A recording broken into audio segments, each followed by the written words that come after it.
Welcome to This Week in 2016 Presidential Polls, where we look past the horse race to the numbers that really matter. Here's the polling news that you need to know for the week ending October 23rd. Now, last week's debate and this week's Benghazi committee hearing may be defining moments in Hillary Clinton's campaign. Before last week's debate, she held an 18-point lead over Bernie Sanders in the Real Clear Politics average. Since the debate, that lead has gone up to 22 points, and the polls suggest that now that Joe Biden is out of consideration, she may have an even wider advantage. Unfortunately for her, her campaign has been dogged by questions about her time as Secretary of State. This is mainly to do with her use of a private email server, and partially to do with whether she did anything to prevent the attacks that killed 4 American officials in Benghazi. Now, as we are taping this, she is sitting in front of that committee right now.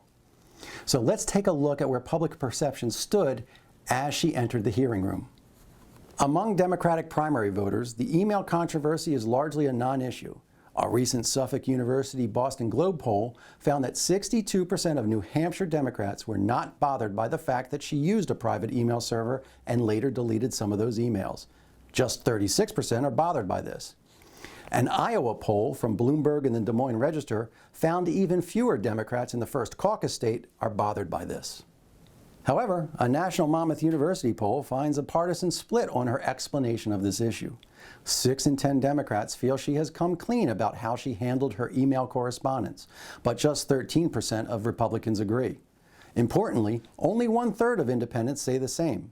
Similarly, an NBC Wall Street Journal poll found that just 27% of voters are satisfied with Clinton's response to the Benghazi issue. But at the same time, few independents believe that there was actually nefarious intent when Clinton decided to use a private email address for official business. Just 33% of independents are inclined to think she was trying to hide something. Republicans, at 61%, are the only group who feel she was up to something. So the big question is which side of this opinion equation will prevail if Hillary Clinton should win the nomination. Now, her performance in front of the Benghazi committee will go a long way to determining public perceptions. But on that score, public opinion is already primed to give Hillary Clinton an assist. Specifically, the American public is predisposed to believe that the committee's main objective is to derail the Democratic frontrunner.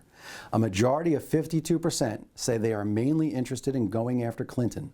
Just 32% say they are more interested in actually learning the facts. And this perception has been fed by Republican members of Congress who have basically said that the committee's intent has been to knock Clinton. And when these types of issues devolve into he said, she said partisan battles, well, voters simply decide to tune the entire thing out.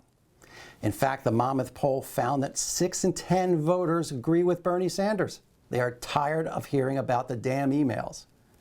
And whether that number goes up or down depends a lot on Clinton's performance in front of that Benghazi committee hearing.